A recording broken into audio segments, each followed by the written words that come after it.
You said you want to have respect. Yes? Did you not say you want respect? You want, what kind of respect you want? You want to go to a family gathering? Anybody's been to a family gathering or a party or Thanksgiving? You knock on the door. Oh, hey John, can you go around? Everybody's in the back. They ignored you. You like that? Now, you're somebody, you walk to the party, you knock. Oh, it's Ricky and Erica. How are you, man? How you doing, Erica? How you feeling? Oh my gosh, can I get you a drink? What, guys, what would you like? Anything, just tell me what you like. I got you, come here. Hey babe, can we get a meatloaf? Meatloaf, Mom, put meatloaf for these guys. Different treatment, same party. You walk in, you're ignored. You walk in, everyone stops. I remember I used to go to this WAMU. Minus $49,000 in the bank. I'd go to this WAMU. Here's how the teller was. Yes, I'd like to make a $200 deposit. Can you please fill out the slip? We're really busy today. Just fill out the slip. You're good. Good? Okay. Next. So I said, okay. I don't like the way she looked at me. Then said, I wonder how she's going to treat me when I got $50,000 in the bank and I'm depositing 10 grand. I want to have $1 million account and deposit a couple $100,000, see how you treat me. Next.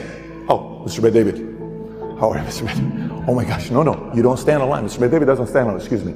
Can we get him some sparkling? You like sparkling? You told me sparkling water. How's everything? How you doing? Can we help you out with anything? Mr. Bay David? Mr. Bay David?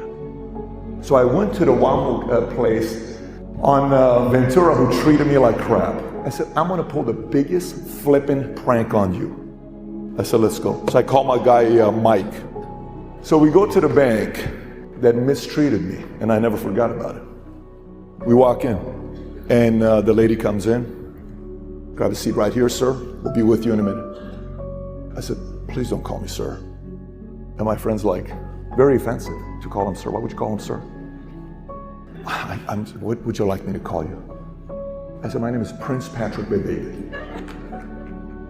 Prince Patrick Bay David. I'm part of a royalty family from Saudi Arabia. Prince Patrick Bay David. We can't do Prince. It doesn't give me an option. You may want to call New York and find out about that. She comes back.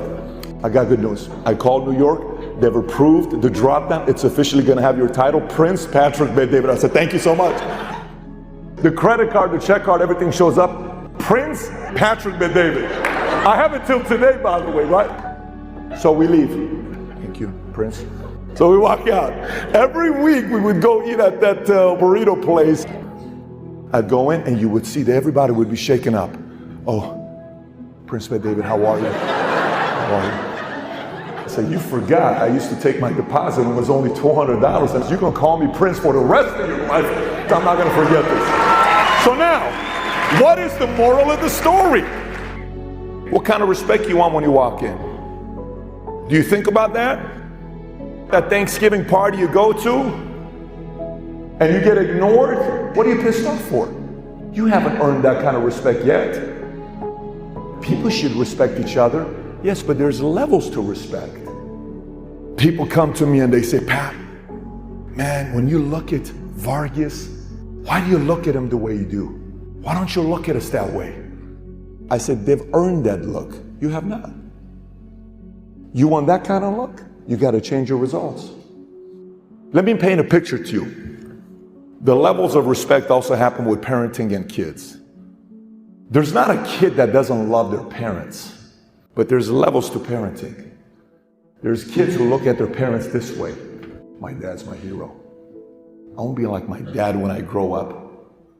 And they look up at their parents. And it's such a priceless feeling, but you can't buy that and force your kids to respect you. And one day you're going to say the smallest thing, they're going to snap at you.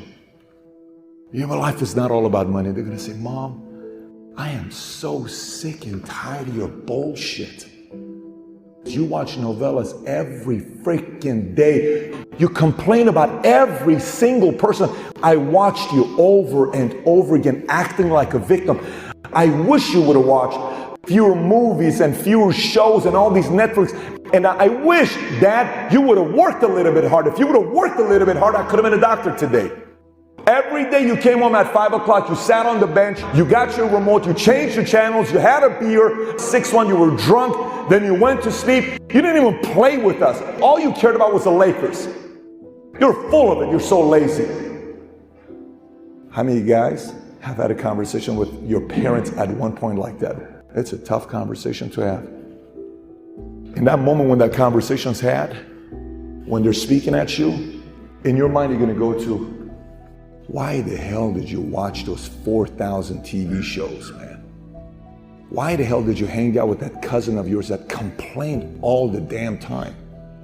Every day you came home, every single one of your bosses, you blamed all of them. In that moment, your spirit's gonna age 10 years. It's gonna hurt a lot.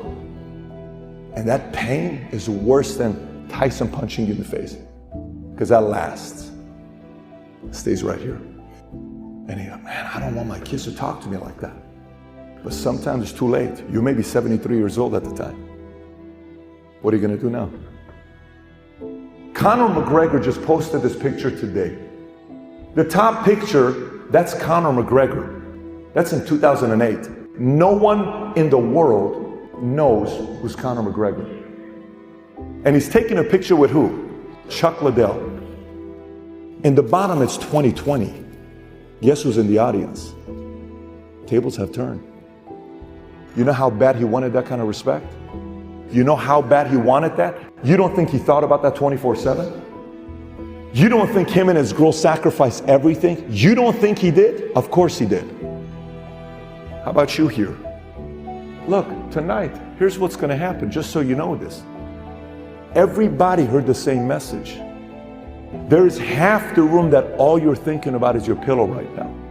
There's about 20% of you guys that want to go slap and make some noise for your neighbors.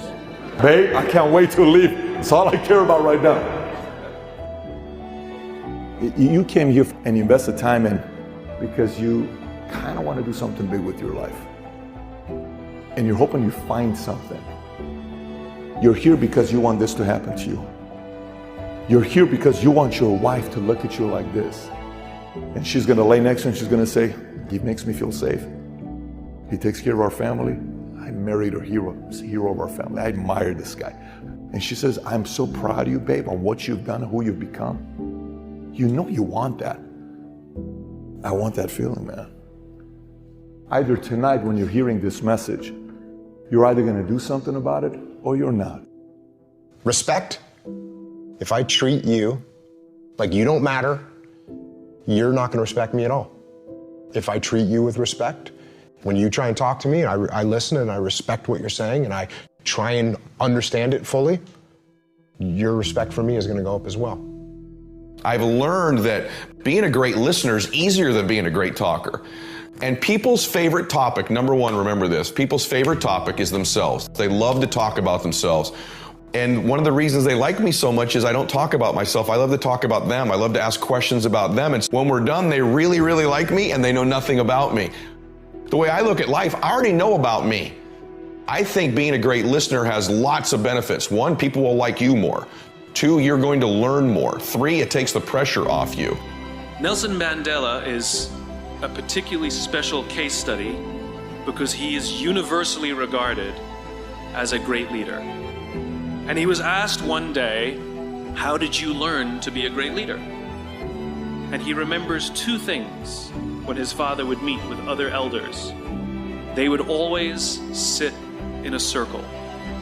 His father was always the last to speak.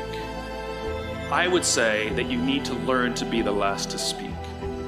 The skill to hold your opinions to yourself until everyone has spoken does two things. One, it gives everybody else the feeling that they have been heard.